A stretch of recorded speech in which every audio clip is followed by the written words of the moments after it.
Sentinel satellite captures birth of behemoth iceberg. Over the last few months, a chunk of Antarctica's Larsen C ice shelf has been hanging on precariously as a deep crack cut across the ice. Witnessed by the Copernicus Sentinel-1 mission, a lump of ice more than twice the size of Luxembourg has now broken off, spawning one of the largest icebergs on record and changing the outline of the Antarctic peninsula forever. The fissure first appeared several years ago, but seemed relatively stable until January 2016, when it began to lengthen.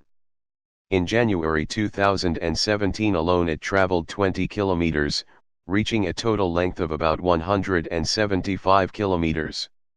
After a few weeks of calm, the rift propagated a further 16 kilometers at the end of May, and then extended further at the end of June.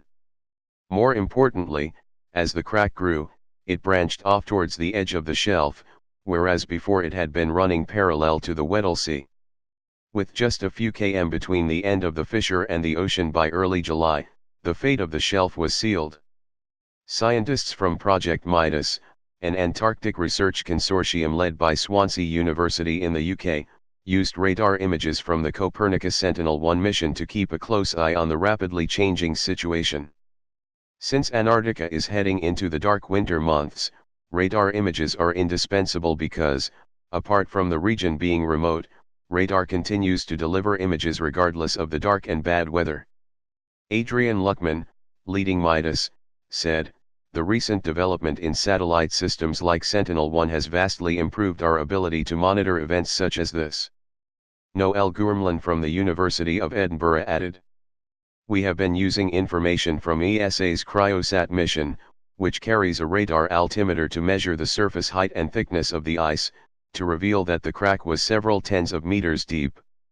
As predicted, a section of Larsen C, about 6,000 square kilometers, finally broke away as part of the natural cycle of iceberg calving. The behemoth iceberg weighs more than a million tons and contains about the same amount of water as Lake Ontario in North America.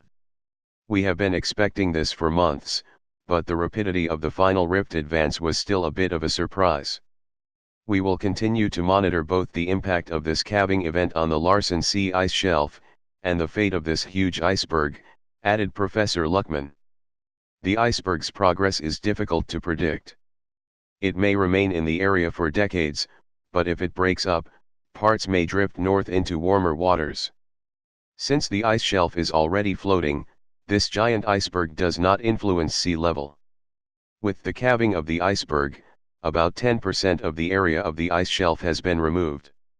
The loss of such a large piece is of interest because ice shelves along the peninsula play an important role in buttressing glaciers that feed ice seaward, effectively slowing their flow. Previous events further north on the Larsen A and B shelves, captured by ESA's ERSN and VISAT satellites, indicate that when a large portion of an ice shelf is lost, the flow of glaciers behind can accelerate, contributing to sea level rise. Thanks to Europe's Copernicus Environmental Monitoring Program, we have the Sentinel satellites to deliver essential information about what's happening to our planet. This is especially important for monitoring remote inaccessible regions like the poles." ESA's Mark Drinkwater said, "Having the Copernicus Sentinels in combination with research missions like Cryosat is essential for monitoring ice volume changes in response to climate warming. In particular, the combination of year-round data from these microwave-based satellite tools provides critical information with which to understand ice shelf fracture mechanics and changes in dynamic integrity of Antarctic ice shelves."